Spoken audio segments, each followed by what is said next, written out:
Penurunan harga tandan buah segar TBS, sawit di tingkat petani rata-rata masih berada di kisaran Rp1.200 per kilogram, menjadi perhatian sejumlah kalangan. Harga TBS jauh lebih rendah dibandingkan di Malaysia yang saat ini setara Rp4.500 per kilogram. Pemerintah tidak tinggal diam merespons kondisi tersebut. Lewat Kementerian Keuangan Kemenkeu, pemerintah menyetop sementara pungutan ekspor sawit dengan harapan menggairahkan kembali ekspor sawit nasional sehingga pabrik bisa melepas cadangan yang selama ini hanya tersimpan di tangki penyimpanan. Dengan demikian, harapannya ada ruang lebih longgar di tangki penyimpanan pabrik CPO sehingga bisa menyerap sawit petani dengan harga yang lebih baik. Menteri Perdagangan Zulkifli Hasan menargetkan harga TBS sawit petani bisa naik setidaknya ke angka Rp2.400 di akhir Agustus, atau di periode relaksasi pungutan sawit ini berakhir. Sayang, masalah industri sawit sepertinya belum akan tuntas terurai kala pungutan ekspor sawit ini kembali diterapkan awal bulan depan. Karena disinyalir, akar masalahnya justru ada di pengelolaan dan sawit itu sendiri. Peneliti Institute for Development of Economics and Finance INDEF, Nailul Huda berpandangan pengelolaan dana sawit saat ini tidak sejalan dengan tujuan utama. Pemanfaat dana dari kelapa sawit saat ini bisa dibilang jauh dari kata bagus bahkan cenderung timpang, tandasnya, saat berbincang dengan sejumlah media, baru-baru ini.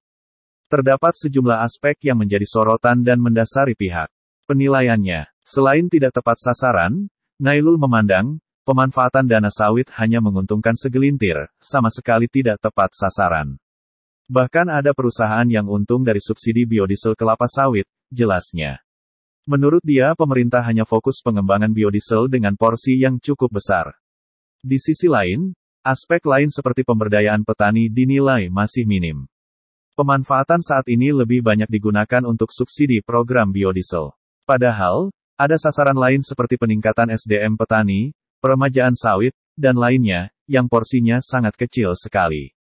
Belum lagi untuk porsi lainnya.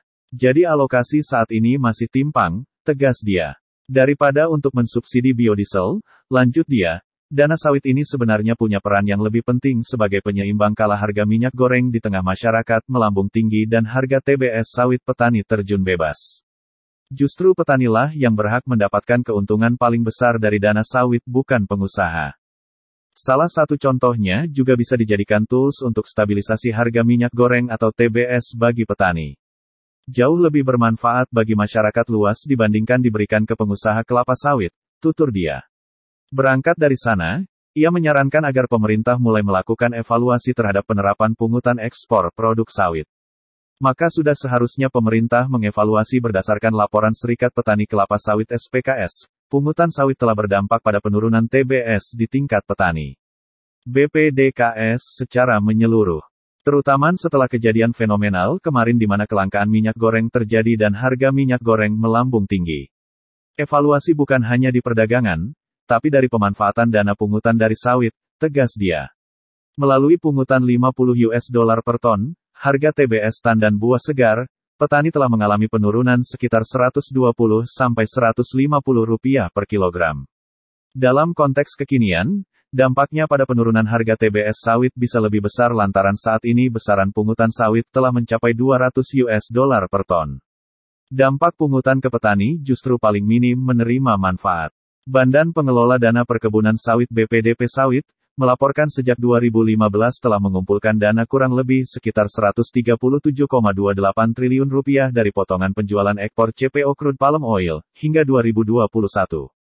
Sedangkan total insentif yang diterima oleh produsen biodiesel sekitar Rp110,05 triliun dalam periode 2015 sampai 2021 atau mencapai 80,16% dari total dana sawit. Namun demikian anggaran industri sawit justru sangat minim. Hingga tahun 2021, dari total dana pungutan sawit, anggaran peremajaan sawit hanya sebesar Rp6,59 triliun.